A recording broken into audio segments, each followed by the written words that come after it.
Disasters like Hurricane Harvey present unique security and environmental challenges. Alice Hill is a former special assistant to President Obama, senior director for resilience policy for the National Security Council, and a research fellow at the Hoover Institute, and she joins me now from Washington.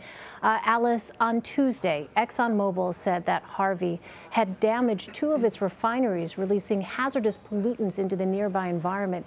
Can you explain some of the environmental challenges that arise in natural disasters like this?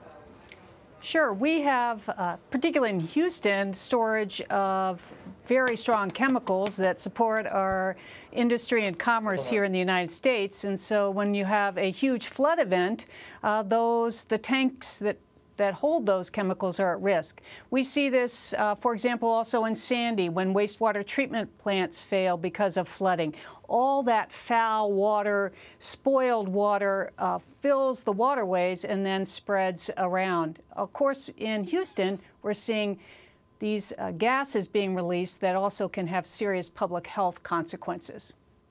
Similar problems during Hurricane Katrina in Louisiana and Sandy here in the Northeast. What sort of measures have been or are being taken to mitigate these kinds of risks?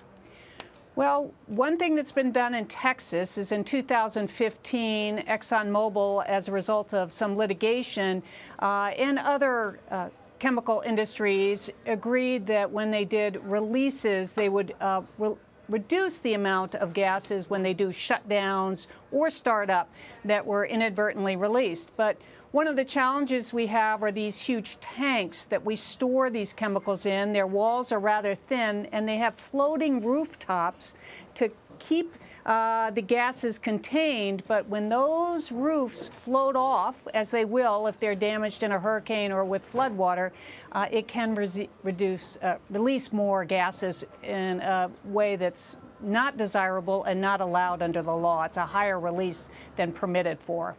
On another topic, Alice, last week you wrote about President Trump's decision to kill the federal flood risk management standard put in place after Hurricane Sandy. He did so just 10 days before Harvey hit Texas. What did that standard do to help with these sorts of disasters, and what kind of impact do you think its reversal will have?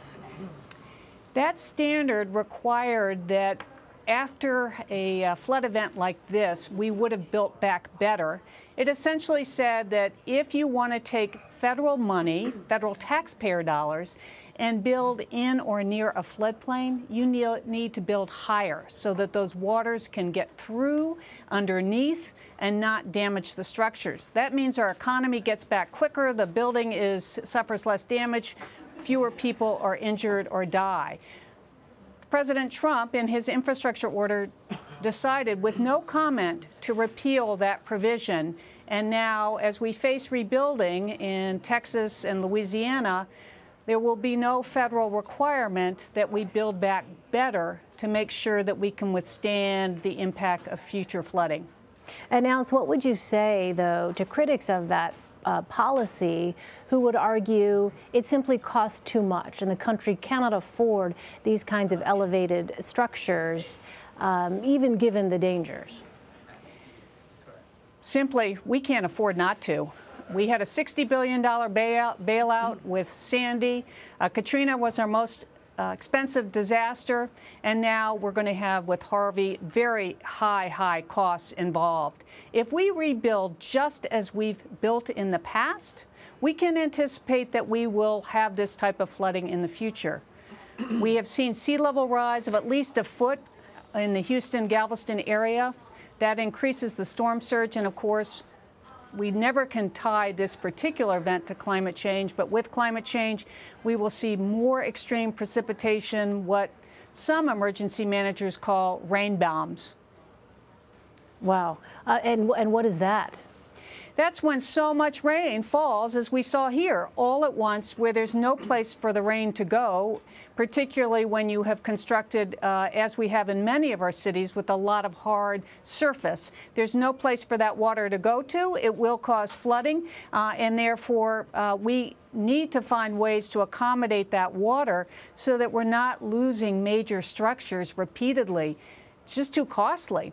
So for every dollar that we spend in advance of an event, for example, elevating a structure, we will save $4 in damages. That is just cost efficient and wise. It's fiscally wise, fiscally prudent, and actually a very fiscally conservative measure. Yeah, it'll be interesting to see what the final damage totals are from Harvey.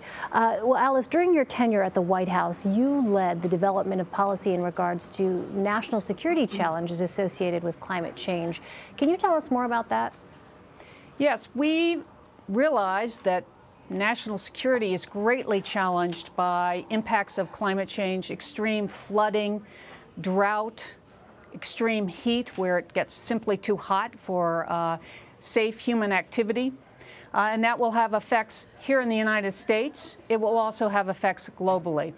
President Obama issued an order requiring our intelligence, our science, as well as all of our security agencies to plan for these impacts so that we can make sure we protect our strategic interests across the globe. President Trump decided to rescind that order, so we do have individual departments, such as the Department of Defense, still looking at the issue. But currently, right now, in Asia, they're having floods like we're having right here at home. Yeah. And those countries are challenged just as we are, and we want them to be safe, so we remain safe. All right, Alice Hill, thank you so much for sharing your perspective with us. Really appreciate it. Thank you.